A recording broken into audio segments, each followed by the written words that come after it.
Agora eu vou contar, devo contar, o que se fazia, de modo geral, lá na fazenda.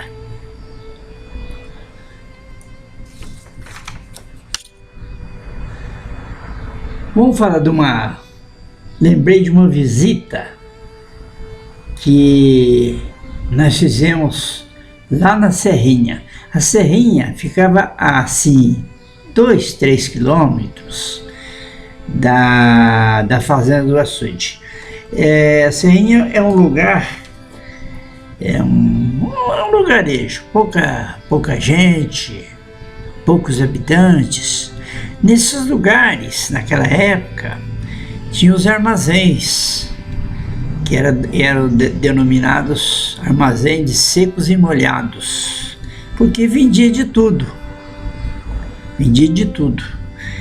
E lá na Serrinha tinha um armazém, aliás, acho que é o único armazém que existia lá grande, é do tio Juca da Fonsina, outro tio. A Fonsina era irmã do meu pai. Então tinha de tudo, é uma coisa espetacular, coisa da época. Então, naquele tempo, vendia até arame farpado. Fazer cerca para separar gados, etc.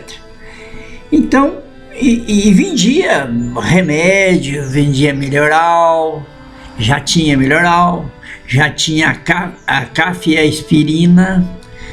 E, na verdade, os remédios mais em evidência era isso mesmo que tinha. Naquele tempo não tinha remédio, não tinha drogaria. Vendia remedinho para pôr na cova do dente, uma cerinha para tirar a dor da cárie dentária. Não tinha nada naquele tempo. Nada. A gente ia comprar no armazém, vendia o açúcar, não existia. Açúcar só mascavo, açúcar cristal e nem o refinado não existia. Mas lá no armazém do tio Juca, tinha Fonsina, melhor dizendo, porque eu também falava Fonsina. Lá vendia tinha seção de armarinhos é tecidos embrulhados em peças, vendia por metro. Tinha tecidos para camisa, tecidos para calça, enfim, comprava a peça para confeccionar a camisa, blusa, calção, enfim, tudo. Mas ela comprava assim, em peças. Então lá tinha de tudo que a gente queria comprar na cidade, ia procurar lá que eles vendiam, né? Então, vendia, enfim, tudo que se pensar hoje, até remédios vendiam. É uma coisa inusitada até, falar hoje uma coisa dessa. Então, eu passava às vezes 3, 4 dias na Serrinha, que era a minha madrinha, que tem uma madrinha que cobertava muito os seus afilhados, né? Então eu ficava lá, passava uns dias lá, era gostoso, tinha umas primas, tinha bastante gente na casa grande, armazém grande.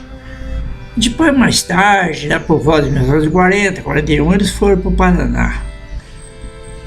Comprou uma fazenda lá e foram para o Paraná, né? Isso era a fazenda da tia Fonsina, o armazém de secos e molhados da tia Fonsina. O curioso é que na época a gente comprava feijão, arroz, café em grão, tudo em litro. Não tinha 1 quilo disso ou 1 quilo. Tinha a balança Filizola, mas não se vendia nada e quase nada pesando. Era tudo, tinha uma vasilha de 1 litro. Então pegava 1 litro de arroz, 1 litro de macarrão, 1 litro de café, 1 litro de café em grão, 1 litro de açúcar mascavo, feijão, era tudo 1 litro, esquisito, mas era assim aquele tempo, né? Aquele tempo era assim. E não era ruim, não. Tempo bom. A gente tem até saudade daquele tempo, né? O povo tinha muita saúde, porque a vida era muito boa. Estresse não existia. Acho que nem no dicionário daquele tempo a palavra estresse não existia. Então o pessoal não ia em médico porque não tinha médico. Era uma coisa impressionante. Na Borda tinha aí os seus 3, 4 mil habitantes no máximo, né? Hoje tem.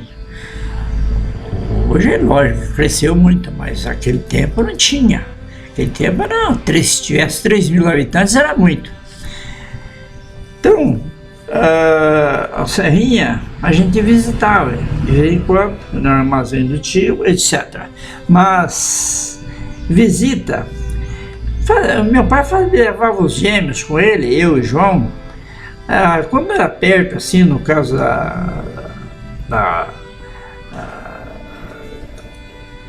no caso da tia Wanda. A casa da Wanda era outra coisa, ela também não era longe. A gente ia na casa da Wanda, numa fazenda dela, e lá era gostoso, porque é tudo diferente, né? A gente servia assim, pamonha, pastel, comida de época, tinha bastante coisa, tinha uva, tinha bastante coisa assim.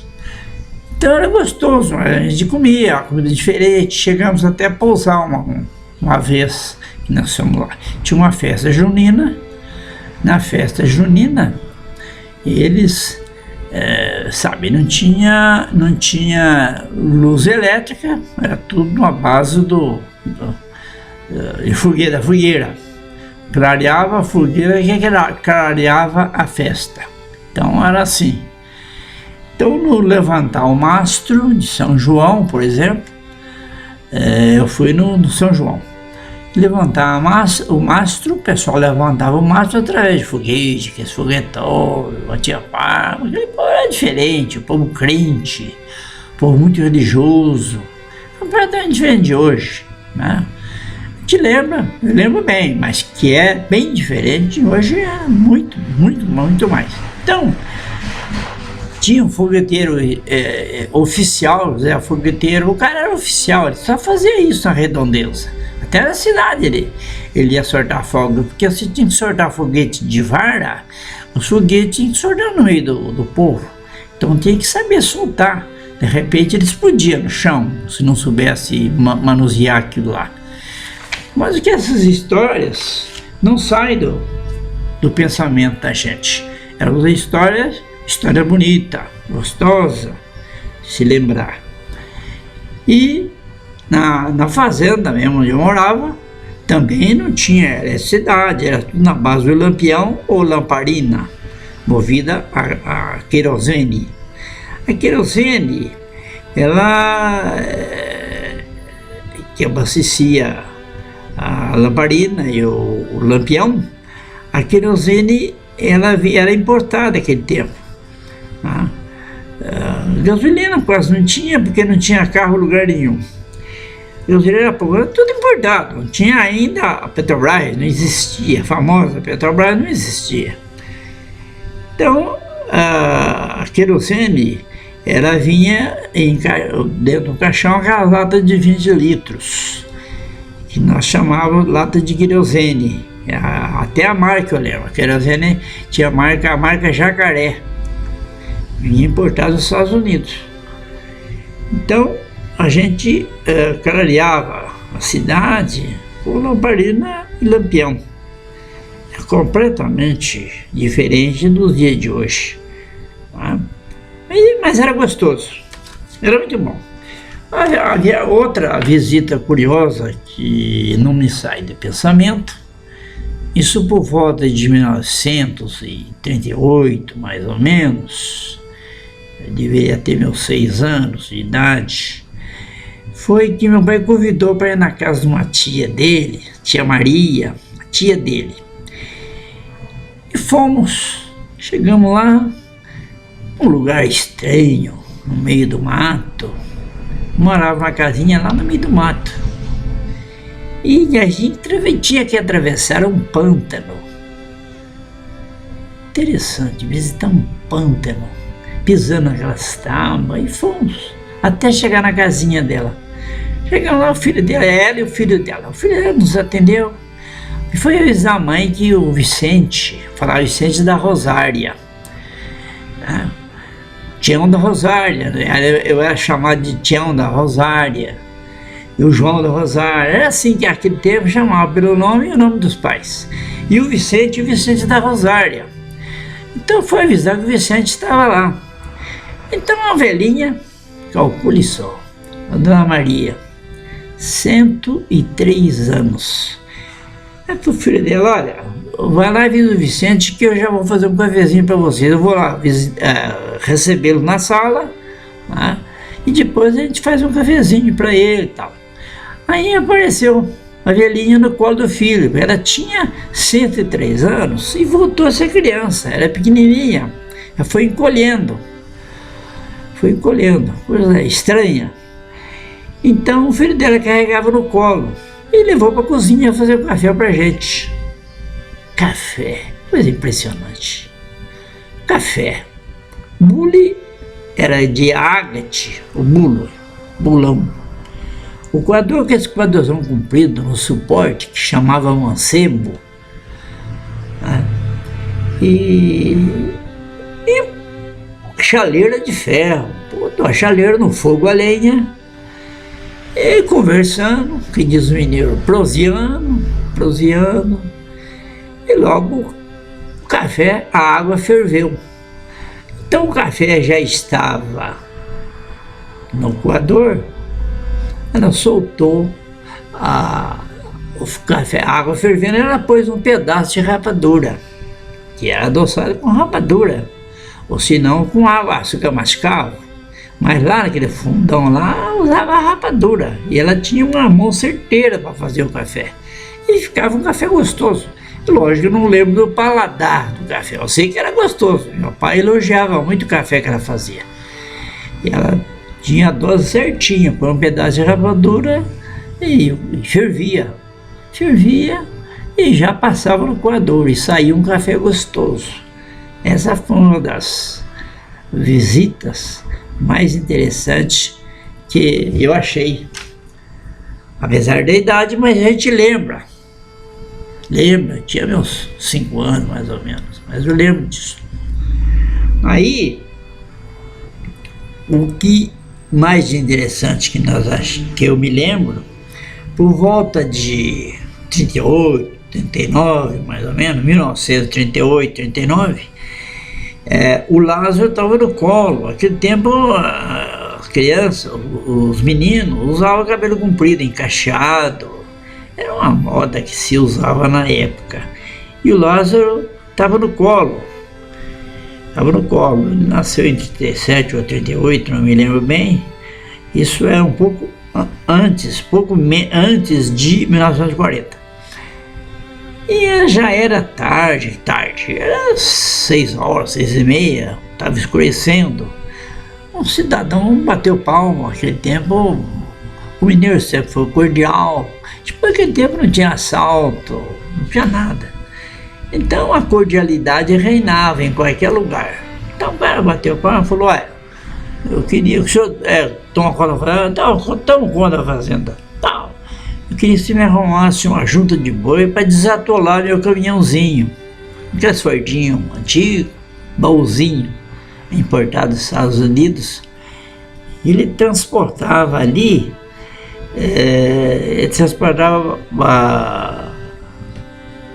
balas e bolacha. E ele justamente ia lá para a fazenda da Fonsina, lá na chácara da Fonsina, onde tinha o armazém de secos e molhados. Ele ia entregar a mercadoria lá. E o caminhão dele atolou ali no caminho, pertinho da fazenda ali. Atolou. Aí meu pai disse: olha, eu vou pegar o boi no pasto essa hora, é meio complicado, né? Você posa aqui, você janta, você é a cordialidade do mineiro daquela época, né? Até hoje o mineiro é cordial, modéstia à parte, né? Mas o cara aceitou. Aí ele foi no carro, lá no caminhãozinho dele, pegou um pacote de bala, uma lata de bala e uma lata de bolacha, que ele viu que em casa tinha crianças. Então ele também é bacana. O cara era de São Paulo, era de fora, não era de lá não. Não me lembro bem de onde ele era. Bom, aí pousou lá na fazenda. No dia seguinte, logo cedo, meu pai arrumou a junta de boi, botou na canga, tiradeira que vem logo depois da canga. A tiradeira, e engatou no caminhãozinho lá e tirou o caminhãozinho do Toledo.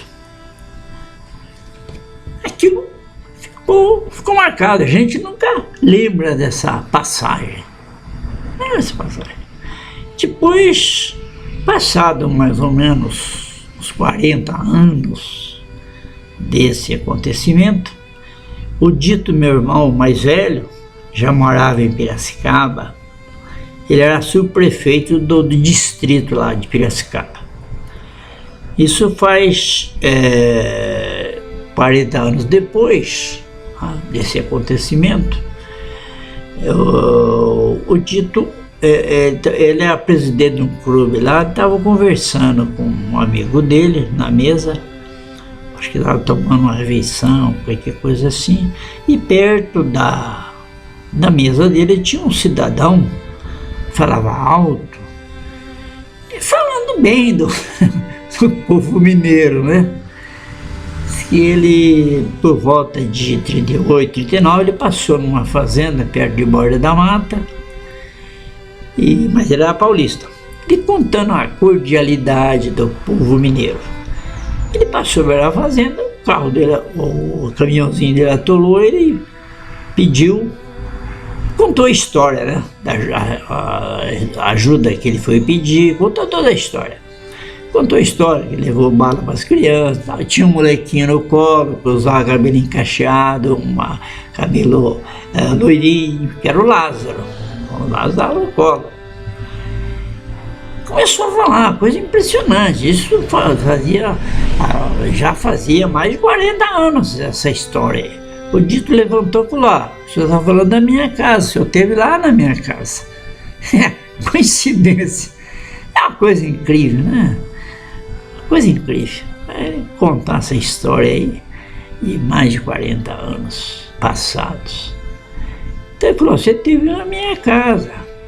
Aí levantou, cumprimentou o dito e tal. Aí o dito completou a história dele com os amigos lá. Não deixa de ser uma história muito interessante. Tudo isso aí, essa história, eu ainda estou na fazenda. A história está na fazenda, não saí da fazenda, né? Fazenda que, falando de lamparina, de querosene, jacaré, etc. A fazenda era assim. A fazenda, durante o dia, era normal, a vida normal. A hora da noite é só na base do fogo de lamparina, o fogo de lampião. Mas era gostoso porque na época de milho, aquele tempo, tinha época de colheita de milho verde. Hoje os japoneses têm métodos que você colhe o milho o ano inteiro. Naquele tempo não. É certinho, na época certa e tal. E o meu tio Juca, levava da cidade os amigos dele, as mulheres, principalmente as mulheres, 10, 15 mulheres, para ajudar a fazer pamonha na fazenda. Então a gente, molecada, a gente ia começar logo ali perto da fazenda, começava já a roçado de milho. E eu me lembro desse episódio, eu fui buscar milho naqueles jacá. O jacá são balaios, né? Que a gente botava um de cada lado na cangalha do cavalo e ia fazer a colheita. Desculpa. E eu então tinha lá meus 6, 7 anos, molequinho de tudo. E apanhei o milho Fui apanhando milho, até encher os 2 jacás. Enchi os 2 jacás e estava pronto para voltar. Reverti na fazenda. Estava pronto para voltar. Então a gente, como era muito pequeno, puxava o animal até um cupim mais próximo, que era cheio de cupim. Pasto que tinha lá nos pastos era cupim. Então a gente subia no cupim e montava o cavalo. E eu me lembro que esse cavalo tinha uma mania, ele não aceitava montar do lado direito dele, só montava o lado esquerdo. Eu esqueci desse detalhe. Eu chamei o cavalo puxei o cavalo até o cupim e subi em cima. Quando eu montei do lado direito, o cavalo começou a pular comigo. Começou a pular que sobrou milho, jacá, tudo para cada lado. Eu também fui pro chão. Mas isso pra gente lá era normal. A gente tá acostumado a lidar com os animais, sabia. Isso era normal. Então, a gente não assustei não. Eu desci pausadamente, desci do cupim, fui lá, colhi os milho de volta, coloquei no jacá, coloquei o jacá vazio e depois fui enchendo, com toda a paciência e tal. Aí chamei o cavalo, fui de cheio, chamei o cavalo na beira do cupim. Dessa feita eu fui pelo lado esquerdo. Aí ele me aceitou. Aí eu subi no cavalo e fui embora para a fazenda. É uma das passagens do tempo de moleque que a gente nunca esquece. Tá? Eu vou continuar com a história da fazenda. Vou continuar, né? Porque eu vou escrevendo os detalhes que eu lembro. Mas eu vou continuar. Por enquanto eu vou continuar com a história da fazenda.